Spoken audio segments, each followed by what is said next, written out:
ये कोई इंडिविजुअल की तारीफ या उसके बुराई में नहीं कहा जा रहा है। मैं उस सोच से डरा हुआ हूं। वो बस लेके बेचारे चले गए क्योंकि वो शरीफ आदमी थे, उनको लगता था कि शायद ऐसा होगा, क्योंकि उधर भी नाम जिस आदमी का तो उसके आगे शरीफ लगा था, ये सच में शरीफ समझ बैठे। अब वो शरीफ नहीं बदमाश निकला, अब वापस आ गए। एक घटना घटी है जो आप लोगों को इस देश में नहीं पता है। ये मैं इसलिए आपको बता रहा हूं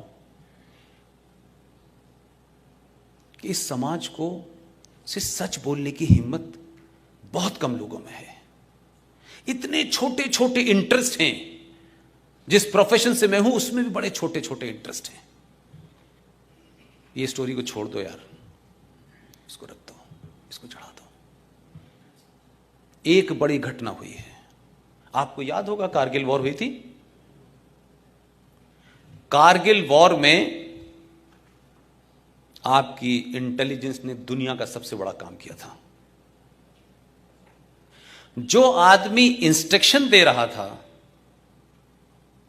उसका और जिन लोगों को कारगिल में भेजा गया था उसकी पूरी रिकॉर्डिंग थी आपके पास, पूरी रिकॉर्डिंग थी। और यह बात भारत में नहीं पता चली मुझे, ये भारत के किसी अखबार टेलीविजन ने, ये मेरे 12 साल के पाकिस्तानियों से दोस्ती के कारण पता चली और उन्होंने इसे अपनी बहादुरी समझ के मुझे बताया। मैंने सब अखबार खंगाले। मैं जिस चैनल के लिए काम करता था उसके चारों प्रदेशों में ऑफिसेस थे। मैं फ्रीली 12 साल 500-700 बार गया। वहां गया जहां आपके प्राइम मिनिस्टर को भी जाने की इजाजत नहीं है।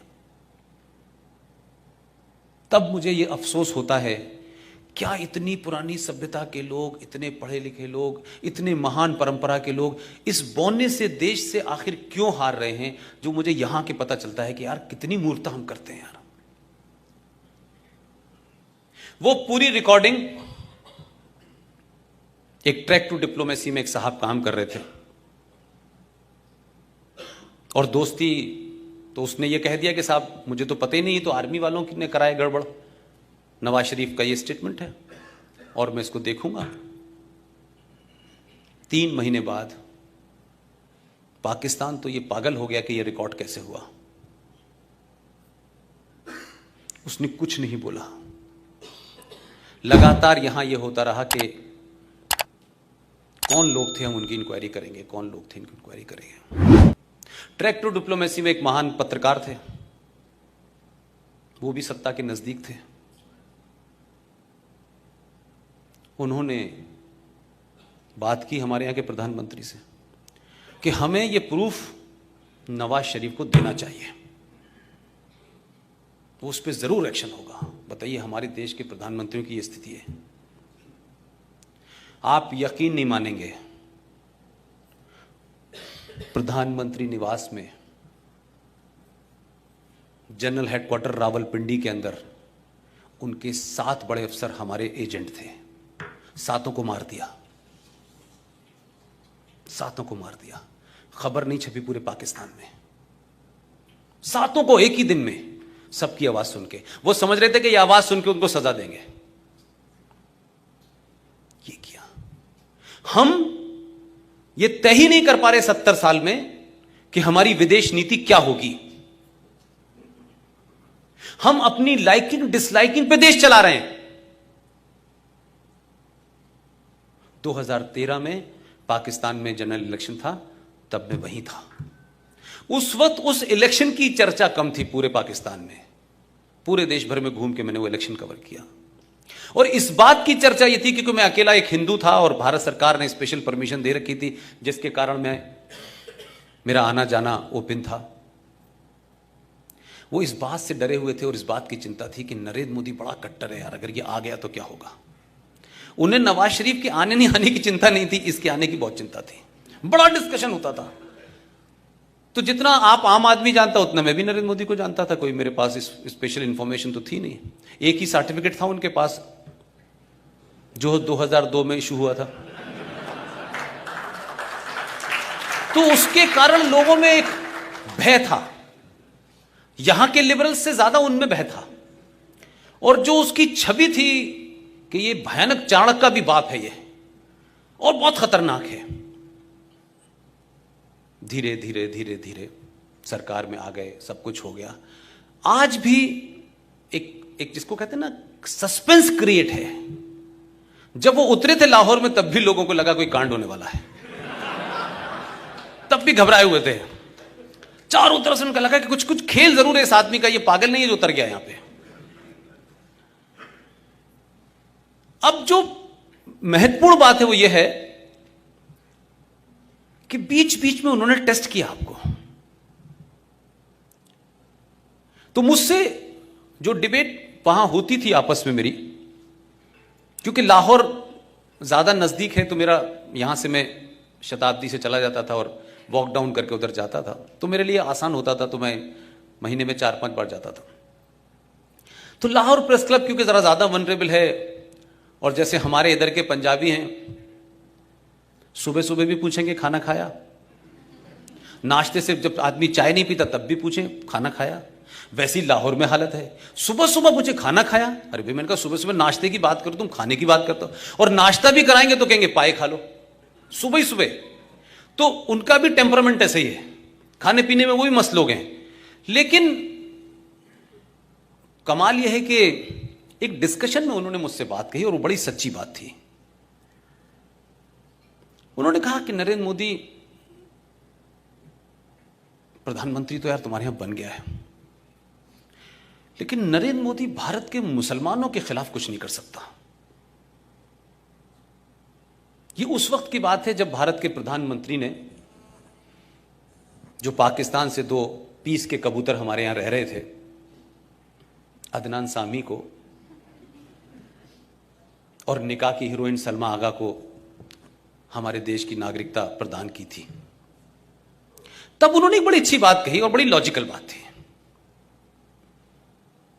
उन्होंने कहा यह तो हो सकता है कि पूरा मुल्क आपका पाकिस्तान को सुबह शाम तक गाली देता है, जितनी नफरत पाकिस्तानियों से मुल्क में होती है पॉलिटिशियन करते हैं, लेकिन आपके इसी प्रधानमंत्री ने 2 मुसलमान जो पाकिस्तान के थे उनको नागरिकता दे दी। ये बात मुझसे लाहौर में बड़ी ईमानदारी से लोगों ने कहा और मैंने उसको एक्सेप्ट किया। उन्होंने कहा कि क्या वजह है कि नरेंद्र मोदी तस्लीमा नसरीन को नागरिकता नहीं दे पाएगा। मैंने कहा बात आपकी सही है। वो औरत इस देश में, जो देश महिला की बड़ी चिंता करता है, अबला की बड़ी चिंता करता है, वो तो सताई हुई है इस्लामिक आतंकवादियों के माध्यम से। इस सरकार में भी उसको 1-1 महीने का वीजा मिलता है। उनका कहना था कि तस्लीमा नसरीन को नागरिकता देने से हिंदुस्तान का मुसलमान जो है वो आउट ऑफ कंट्रोल हो जाएगा। इसलिए नागरिकता आप अदनान सामी को तो दे सकते हैं हमें चढ़ाने के लिए, लेकिन तस्लीमा नसरीन को नहीं दे सकते। ये बात इस रेफरेंस में नहीं है कि सरकार ने अच्छा किया बुरा किया, ये अलग बात है, वो उनकी पॉलिसी है, लेकिन वो इस साइक को जानते हैं। आपके हिंदुस्तान के किस कोने में उनकी सोच मौजूद है, जो बारीकी उनके पास है, आपको अपने मुल्क में रहते हुए नहीं पता होगा। हमारे यहां तो एन एवरेज इंडियन से पूछ लो, मेरे 12 साल के कैरियर में 50,000 लोगों ने मुझसे यही पूछा होगा, यार वो लाहौर के कबाब कैसे होते हैं। मुझसे किसी ने यह नहीं पूछा कि खैबर पख्तूनख्वा में क्या होता है पुष्पिन, क्या किसी तालिबान से मिले, क्या हाफिज सईद से मिले। हाफिज सईद से मिल लिए तो मैंने कहा कौन सी बड़ी बात है, वैसे ही घूमता रहता है वहां। कोई हमारे लिए हाफिज सईद बहुत बड़ी चीज है, वहां वो रूटीन में घूमता रहता है। और फिर उस मुल्क में तो हर आदमी हाफिज सईद है, उससे क्या फर्क पड़ता है। कोई हाफिज सईद का कोई ऐसा नहीं कि हाफिज सईद कोई अलग से है। थॉट प्रोसेस में वो पूरा मुल्क हाफिज सईद है, और थॉट प्रोसेस में आपके मुल्क में सारे लोग हाफिज सईद के बाप हैं। हम इस गलतफहमी में क्यों रहना चाहते हैं। जिनकी किताब यह कहती हो, उसका पहला कलमा यह कहता हो पहला कलमा तैयब तैयब माने पाक, ला इलाहा इल्लल्लाह मुहम्मदन रसूलुल्लाह। अर्थात इसके मतलब क्या है? अल्लाह के सिवा कोई दूसरा इबादत के लायक नहीं है, और अल्लाह भगवान का सब्स्टिट्यूट नहीं है, अल्लाह गॉड का सब्स्टिट्यूट नहीं है। अल्लाह वो है जिसने आसमान से किताब भेजी है, जिसे आसमानी किताब कहते हैं। आपके राष्ट्रपिता ने तो एक भजन को बदल दिया इस चक्कर में। उनका भजन ही बदल दो सेकुलरिज्म के लिए।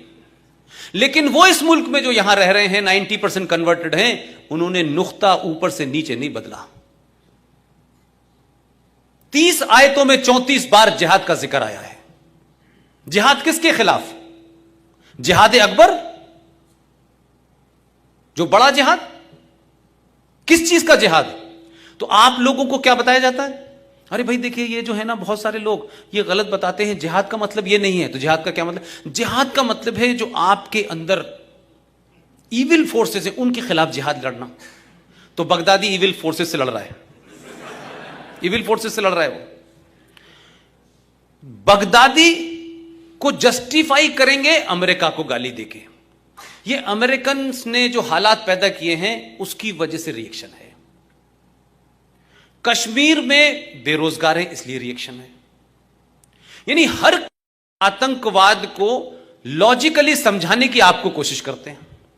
और जब आप कहिए कि आपकी किताब ये कहती है, तो ये झूठे एक बात नहीं बताते आपको।